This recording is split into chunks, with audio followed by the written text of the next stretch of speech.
ಸಿದ್ಧಾರ್ಥ್ ಮತ್ತು ಅಂಜಲಿಯ ರೊಮ್ಯಾಂಟಿಕ್ ಪ್ರೇಮಕಥೆ ಭಾಗ 63. ತನ್ನ ಮೊದಲ ರಾತ್ರಿಯ ಕ್ಷಣವನ್ನು ಅನುಭವಿಸಿ ಬೆಳಗಿನ ಜಾವ 2ಕ್ಕೆ ಮಲಗಿದ್ದ ರಮೇಶ್ಗೆ ಮಲಗಿದ್ದ ಅರ್ಧ ಗಂಟೆಗೆ ತನ್ನ ಮೇಲೆ ಏನೋ ಭಾರ ಬಿದ್ದು ಉಸಿರು ಕಟ್ಟಿದಂತಾಗಿ ಕಣ್ಣು ತೆರೆದು ನೋಡಿದರೆ ನಮ್ಮ ಚಂಚಲ ರಮೇಶ್ ಮೇಲೆ ತನ್ನ ಇಡೀ ಶರೀರವನ್ನು ಹಾಕಿ ಮಲಗಿದ್ದಳು. ಚಂಚಲಾಗೆ ಮೊದಲೇ ನಿದ್ದೆಯಲ್ಲಿ ಒದ್ದಾಡುವ ಸಮಸ್ಯೆ ಇರುವುದರಿಂದ ಪಕ್ಕದಲ್ಲಿದ್ದ ರಮೇಶ್ನನ್ನು ತಾನು ದಿನನಿತ್ಯ ತಬ್ಬಿ ಮಲಗುತ್ತಿದ್ದ ಗೊಂಬೆ ಎಂದು ತಿಳಿದು ತನ್ನ ಇಡೀ ಶರೀರವನ್ನು ರಮೇಶ್ನ ಮೇಲೆ ಹಾಕಿ ಮಲಗಿದ್ದಳು.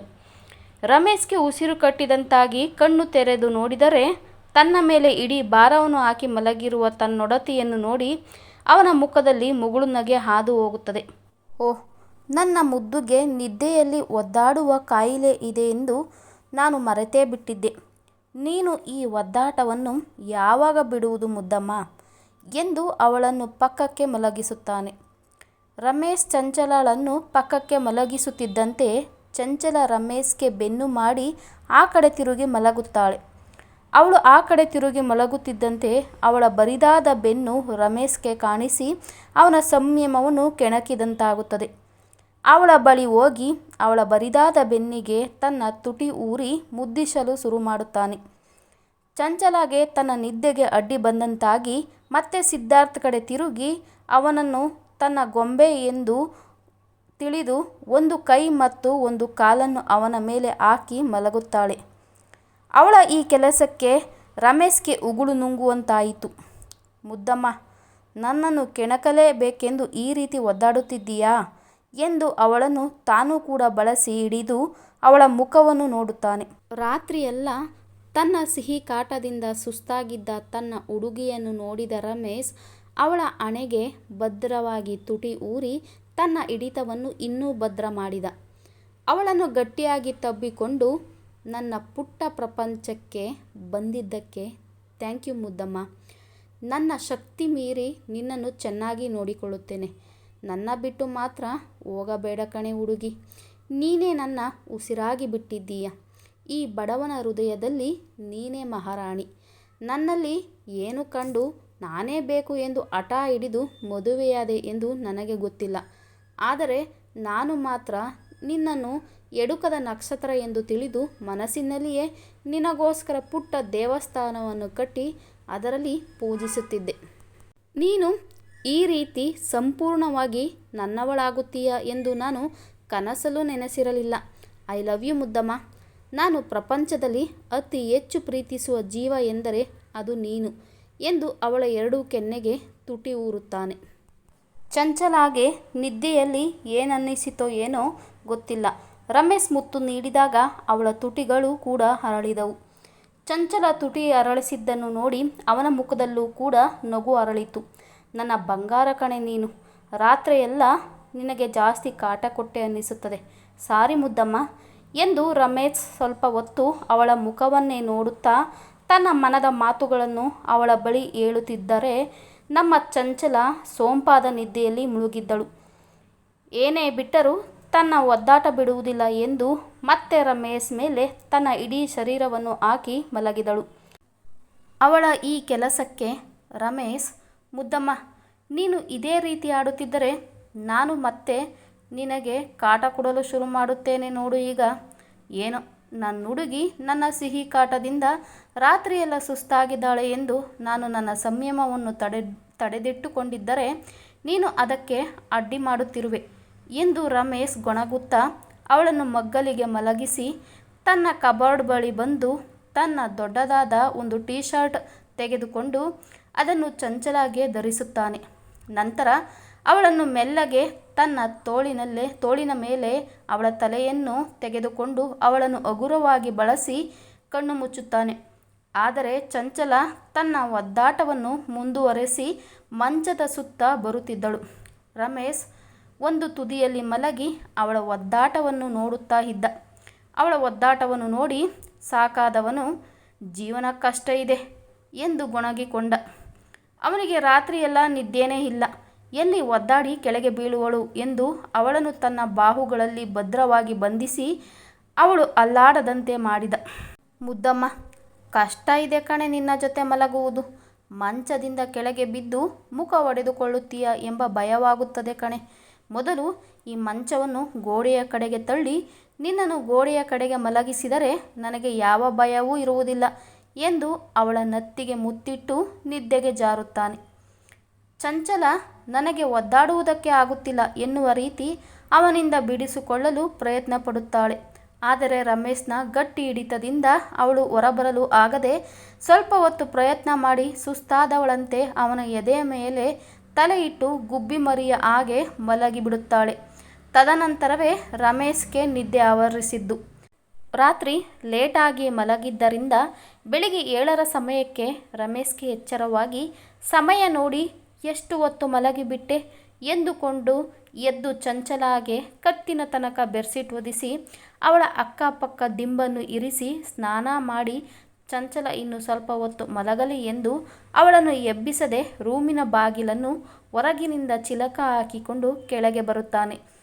ಕೆಳಗೆ ಬಂದ ರಮೇಶ್ಗೆ ಅಂಜಲಿಯ ತಾಯಿ ಕಾಫಿ ಕೊಡುತ್ತಾರೆ.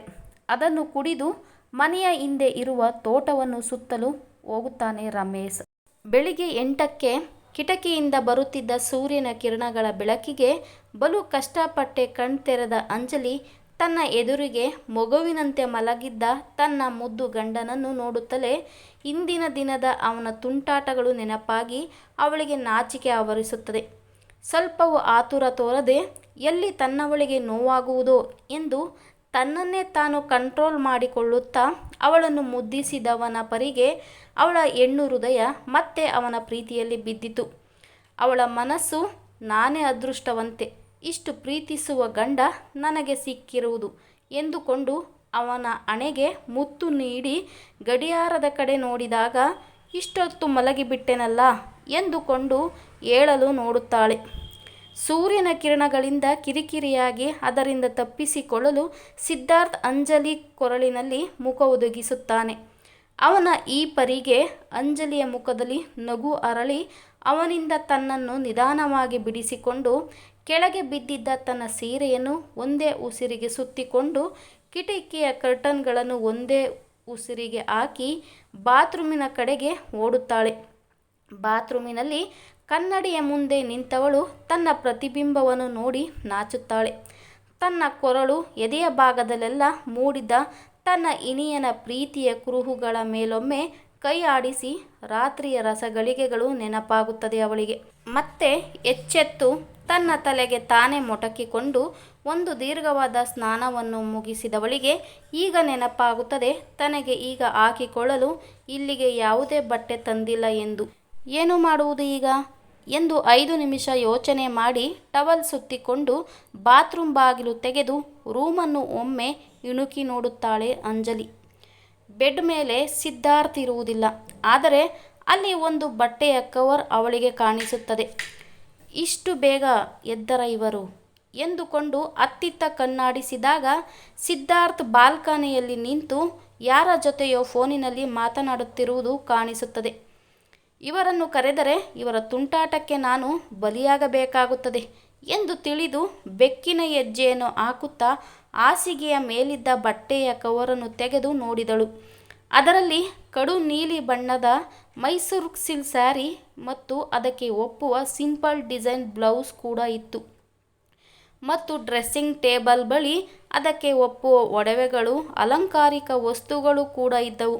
ಅದೆಲ್ಲವನ್ನು ನೋಡಿ ತನ್ನ ಇನಿಯನ ಮುತುವರ್ಜಿಗೆ ಅವಳ ಮನ ತುಂಬಿ ಬಂದಿತು. ಕೈಯಲ್ಲಿದ್ದ ಸೀರೆಯನ್ನು ತನ್ನ ಎದೆಗೆ ಅವಚಿಕೊಂಡು ಅದಕ್ಕೆ ಮುತ್ತು ನೀಡುತ್ತಾಳೆ. ಆ ಸೀರೆಗೆ ಕೊಡುವ ಮುತ್ತನ್ನು ನನಗೆ ಕೊಟ್ಟರೆ ಕಷ್ಟಪಟ್ಟು ಸೀರೆ ಆರಿಸಿ ತಂದಿರುವುದಕ್ಕೂ ಸಾರ್ಥಕವಾಗುತ್ತದೆ ಎಂದು ಸಿದ್ಧಾರ್ಥ್ನ ಧ್ವನಿ ಕೇಳುತ್ತದೆ. ಅಂಜಲಿ ಧ್ವನಿ ಬಂದ ಕಡೆ ತಿರುಗಿ ನೋಡುತ್ತಾಳೆ. ಸಿದ್ಧಾರ್ಥ್ ಬಾಲ್ಕನಿ ಬಾಗಿಲಿಗೆ ಹೊರಗಿ ಕೈಕಟ್ಟಿ ನಿಂತು ಅಂಜಲಿಯನ್ನೇ ನೋಡುತ್ತಾ ಇರುತ್ತಾನೆ.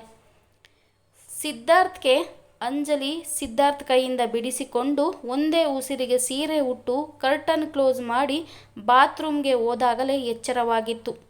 ಅವಳ ಈ ರೀತಿಯ ವರ್ತನೆಗೆ ಕಣ್ಣು ಮುಚ್ಚೆ ನಕ್ಕು ಹಾಸಿಗೆ ಮೇಲೆ 5 ನಿಮಿಷ ಇದ್ದು ನಂತರ ತಾನೇ ಅಂಜಲಿಗೆ ಎಂದು ಆರಿಸಿ ತಂದಿದ್ದ ಸೀರೆಯನ್ನು ಬೆಡ್ ಮೇಲೆ ಇಟ್ಟು ಫೋನ್ ತೆಗೆದುಕೊಂಡು ಬಾಲ್ಕನಿಯಲ್ಲಿ ನಿಂತಿದ್ದ. ಬಂದ ಕರೆಯಲ್ಲಿ ನಿರತನಾಗಿದ್ದವನು ಅಂಜಲಿ ಬಾತ್ರೂಮ್ ಡೋರ್ ತೆಗೆದಾಗಲೇ ಅಂಜಲಿ ಬರುವುದು ಗೊತ್ತಾಗಿ ತನ್ನ ಕಿರುಗಣ್ಣಿನಲ್ಲೇ ಅವಳನ್ನು ನೋಡುತ್ತಾ ಫೋನ್ನಲ್ಲಿ ಮಾತನಾಡುತ್ತಿದ್ದ. ಅಂಜಲಿ ಸುತ್ತಮುತ್ತ ನೋಡುತ್ತಾ ಕಳ್ಳ ಹೆಜ್ಜೆ ಹಾಕುತ್ತಾ ಬೆಡ್ ಬಳಿ ಬಂದು ಕವರ್ ತೆಗೆದು ಸೀರೆಯನ್ನು ನೋಡುತ್ತಿರುವಾಗಲೇ ಸಿದ್ಧಾರ್ಥ್ ಫೋನ್ ಕಟ್ ಮಾಡಿ ಬಂದು ಬಾಗಿಲಿಗೆ ಒರಗಿ ಕೈಕಟ್ಟಿ ಕೃಷ್ಣನಂತೆ ನಿಂತು ಅವಳನ್ನೇ ನೋಡುತ್ತಾ ಇದ್ದ. ಸಿದ್ಧಾರ್ಥ್ ಧ್ವನಿಗೆ ಅಂಜಲಿ ಅವನ ಕಡೆ ನೋಡಿ ಶಾಕ್ ಆಗಿ ಹಾಗೆ ನಿಂತು ಬಿಟ್ಟಳು. ಅವನು ಬಾಲ್ಕನಿಯಲ್ಲಿ ಫೋನ್ನಲ್ಲಿ ಮಾತನಾಡುತ್ತಿರುವುದನ್ನು ನೋಡೇ ಬೇಗ ಸೀರೆ ತೆಗೆದುಕೊಳ್ಳಲು ರೂಮು ಒಳಗೆ ಬಂದವಳು ಸೀರೆಯನ್ನು ನೋಡುತ್ತಾ ತನ್ನ ಇನಿಯನ್ನು ನೆನೆದು ಹಾಗೆ ನಿಂತು ಬಿಟ್ಟಿದ್ದಳು. ಅಂಜಲಿ ತನ್ನನ್ನು ನೋಡಿ ಶಾಕ್ ಆಗಿ ನಿಂತಿರುವುದನ್ನು ನೋಡಿದ ಸಿದ್ಧಾರ್ಥ್ಗೆ ನಗು ಬಂದಿತು. ಅಂಜಲಿಯ ಕಡೆಗೆ ಹೆಜ್ಜೆ ಹಾಕುತ್ತಾ, ಹೇಳಿ ಮೇಡಮ್, ಆ ಮುತ್ತು ನನಗೆ ಸೇರಬೇಕಾಗಿರುವುದು ತಾನೇ, ಆ ಸೀರೆಗಲ್ಲ ಎಂದು ಹೇಳುತ್ತಾ ತುಂಟನಗೆ ಹೊತ್ತು ಬರುತ್ತಿದ್ದ ಸಿದ್ಧಾರ್ಥ್ ಮಾತಿಗೆ ಎಚ್ಚೆತ್ತ ಅಂಜಲಿ ತನ್ನ ಅವಸ್ಥೆಯನ್ನು ನೋಡಿಕೊಳ್ಳುತ್ತಾಳೆ. ಅಂಜಲಿ ಬಾತ್ರೂಮಿನಿಂದ ಬರೀ ಟವಲಿನಲ್ಲಿ ಹೊರಗೆ ಬಂದಿದ್ದಳು. ಸಿದ್ಧಾರ್ಥ್ ತನ್ನ ಬಳಿಗೆ ಬರುತ್ತಿರುವುದನ್ನು ನೋಡಿ ಎಚ್ಚೆತ್ತವಳಂತೆ ಸೀರೆಯ ಕವರ್ ಹಿಡಿದು ಬಾತ್ರೂಮಿನ ಕಡೆಗೆ ಓಡಿ ಹೋಗಿ ಬಾಗಿಲು ಭದ್ರ ಮಾಡಿದಳು. ಅವಳ ಹಿಂದೆಯೇ ಓಡಿ ಬಂದ ಸಿದ್ಧಾರ್ಥ್ ಬಾತ್ರೂಮ್ ಬಾಗಿಲನ್ನು ಬಡಿದು, ಅಂಜಲಿ, ಇದು ಮೋಸ, ಓಪನ್ ದ ಡೋರ್ ಎಂದು ಕಿರುಚುತ್ತಾನೆ. ಅವನ ಕಿರುಚುವಿಕೆಗೆ ತಲೆ ಕೆಡಿಸಿಕೊಳ್ಳದ ಅಂಜಲಿ ತನ್ನ ಪಾಡಿಗೆ ತಾನು ಸೀರೆ ಉಡಲು ನಿಂತಳು. ಸಿದ್ಧಾರ್ಥ್ ಕೂಡ ಅವಳನ್ನು ಜಾಸ್ತಿ ಕಾಡಿಸದೆ ಮುಖದ ತುಂಬ ನಗು ಹೊತ್ತು ರೂಮಿನಿಂದ ಹೊರಗೆ ಹೋದನು. 9ರ ಸಮಯಕ್ಕೆಲ್ಲ ತೋಟ ಸುತ್ತಿ ಬರುತ್ತಾನೆ ರಮೇಶ್. ಮನೆಗೆ ಬಂದ ಮಗನಿಗೆ ಅಂಜಲಿಯ ತಾಯಿ, ರಮೇಶ್, ಚಂಚಲಳನ್ನು ಎಬ್ಬಿಸು, ಸಮಯವಾಗಿದೆ, ಇಬ್ಬರು ಒಟ್ಟಿಗೆ ತಿಂಡಿ ತಿನ್ನುವರಂತೆ ಎಂದು ಹೇಳುತ್ತಾರೆ. ರಮೇಶ್ ಆಯಿತು ಎಂದು ತಲೆ ಆಡಿಸಿ ರೂಮಿಗೆ ಹೋಗುತ್ತಾನೆ. ರಮೇಶ್ ರೂಮಿಗೆ ಬಂದು ನೋಡಿದರೆ ಚಂಚಲ ರೂಮಿನಲ್ಲಿ ಇರುವುದಿಲ್ಲ. ಬಾತ್ರೂಮಿನಲ್ಲಿ ನೀರಿನ ಶಬ್ದ ಕೇಳಿ ಚಂಚಲ ಸ್ನಾನಕ್ಕೆ ಹೋಗಿರುವುದು ತಿಳಿಯುತ್ತದೆ ಅವನಿಗೆ. ರಮೇಶ್ ತನ್ನ ಮೊಬೈಲ್ ನೋಡುತ್ತಾ ಅಲ್ಲೇ ಸೋಫಾದ ಮೇಲೆ ಕೂರುತ್ತಾನೆ. 5 ನಿಮಿಷದ ನಂತರ ಬಾತ್ರೂಮಿನಿಂದ ಅವಸರದಿಂದ ಹೊರಗೆ ಬಂದ ತನ್ನ ಮಡದಿಯನ್ನು ನೋಡಿ ಜೋರಾಗಿ ನಗಲು ಶುರು ಮಾಡುತ್ತಾನೆ ರಮೇಶ್. ಅಂಜಲಿ ರಮೇಶ್ ನಗುವುದನ್ನು ನೋಡಿ, ಯಾಕೆ ನಗುತ್ತಿದ್ದೀರಾ ಎಂದು ಮುಖ ಊದಿಸಿಕೊಂಡು ಕೇಳುತ್ತಾಳೆ. ನಗದೆ ಇನ್ನೇನು ಮಾಡಲಿ ಮುದ್ದು, ಏನು ನಿನ್ನ ಅವಸ್ಥೆ, ನೀನು ಸೀರೆ ಸುತ್ತಿಕೊಂಡಿರುವುದನ್ನು ನೋಡಿ ನನ್ನ ಕಣ್ಣು ಪಾವನವಾಯಿತು. ಅಲ್ಲ, ಸೀರೆಯನ್ನು ಉಲ್ಟಾ ಉಟ್ಟಿದ್ದೀಯಲ್ಲ, ಅಷ್ಟು ಗೊತ್ತಾಗುವುದಿಲ್ಲ ನಿನಗೆ. ಅದಲ್ಲದೆ ಹೇಗೇಗೋ ಸುತ್ತಿಕೊಂಡಿದ್ದೀಯ, 4 ಹೆಜ್ಜೆ ಹಾಕಿದರೆ ಸೀರೆ ಕಾಲಿಗೆ ಸಿಕ್ಕಿ ಬೀಳುತ್ತೀಯ ಅಷ್ಟೆ ಎಂದು ನಗುತ್ತಾ ಹೇಳುತ್ತಾನೆ ರಮೇಶ್. ಚಂಚಲ ರಮೇಶ್ನನ್ನು ದುರುಗುಟ್ಟು ನೋಡುತ್ತಾ, ಸಾಕು ನಕ್ಕಿದ್ದು, ನೀವು ಹೋಗುವಾಗ ನನ್ನನ್ನು ಎಬ್ಬಿಸಿ ಹೋಗಬೇಕು ಎಂದು ಗೊತ್ತಾಗುವುದಿಲ್ಲವಾ, ಈಗ ಸಮಯ ನೋಡಿ ಎಷ್ಟಾಗಿದೆ. ಅತ್ತೆ ನನ್ನ ಬಗ್ಗೆ ಏನಂದುಕೊಂಡರೋ ಏನೋ, ಅಮ್ಮ ಫೋನ್ ಮಾಡಿ ಎಬ್ಬಿಸಿದ್ದಕ್ಕೆ ಸರಿ ಹೋಯಿತು, ಇಲ್ಲದಿದ್ದರೆ ಇನ್ನೂ ಮಲಗೇ ಇರುತ್ತಿದ್ದೆ ಎಂದು ಹೇಳುತ್ತಾಳೆ ಚಂಚಲ.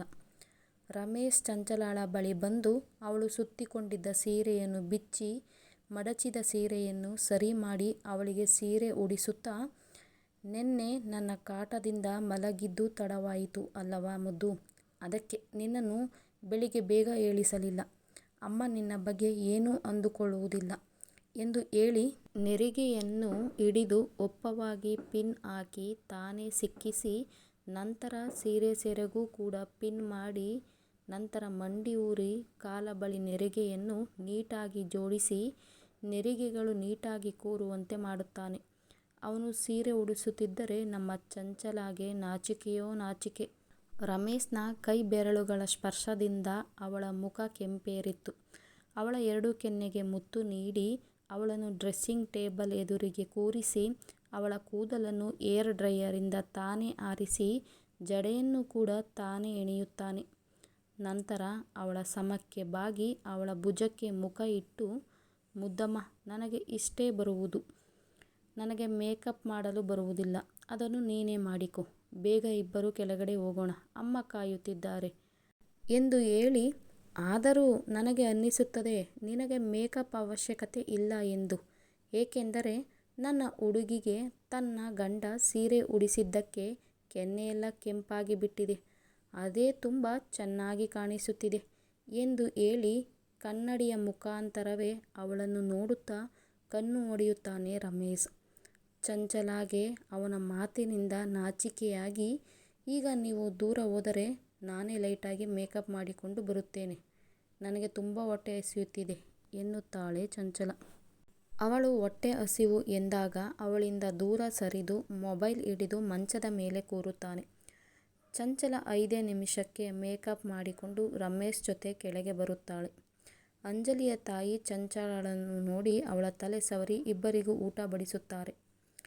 ಇತ್ತ ಎರಡೂ ಜೋಡಿಗಳು ತಮ್ಮ ಮೊದಲ ರಾತ್ರಿಯ ಮಾರನೆಯ ದಿನ ಸಂತೋಷದಿಂದ ತುಂಟತನ ಮಾತುಗಳಿಂದ ತಮ್ಮ ಹುಡುಗಿಯರ ಮುಖದಲ್ಲಿ ನಾಚಿಕೆ ತರಿಸಿ ತುಂಟಾಟ ಮಾಡುತ್ತಿದ್ದರೆ, ನಮ್ಮ ಬದ್ರಿ ಮತ್ತು ರತ್ನಿಯ ಜೋಡಿ ಇದಕ್ಕೆ ವಿರುದ್ಧವಾಗಿದೆ.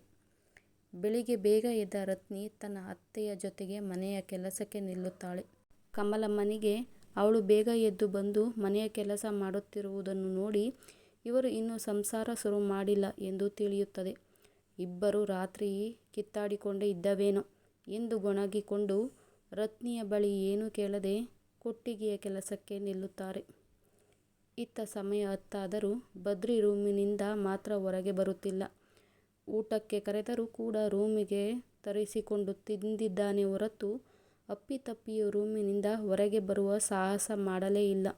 ರತ್ನಿ ಬದ್ರಿಯನ್ನು ಎಷ್ಟೇ ಮಾತನಾಡಿಸಿದರೂ ಅವನು ಮಾತನಾಡದೆ ಮುಖ ಊದಿಸಿಕೊಂಡು ಅವಳನ್ನು ನೋಡದೆ ಆ ಕಡೆ ತಿರುಗಿ ಕುಳಿತು ಬಿಟ್ಟಿದ್ದ. ಅಷ್ಟಕ್ಕೂ ನಮ್ಮ ಬದ್ರಿ ರೂಮಿನಿಂದ ಹೊರಗೆ ಬರದೆ ರೂಮಿನಲ್ಲಿ ಇರಲು ಕಾರಣ ಏನೆಂದು ಮುಂದಿನ ಭಾಗದಲ್ಲಿ ತಿಳಿಸುತ್ತೇನೆ. ಅವನು ಯಾಕೆ ಹಾಗೆ ರೂಮಿನಲ್ಲೇ ಉಳಿದಿದ್ದಾನೆ ಎಂದು ನಿಮಗೂ ಗೊತ್ತಾಗಿರಬಹುದು ಅನ್ನಿಸುತ್ತದೆ. ಗೊತ್ತಿರುವವರು ಯಾಕೆ ಎಂದು ಹೇಳಿ ನೋಡೋಣ. ಕತೆ ಮುಂದುವರಿಯುತ್ತದೆ.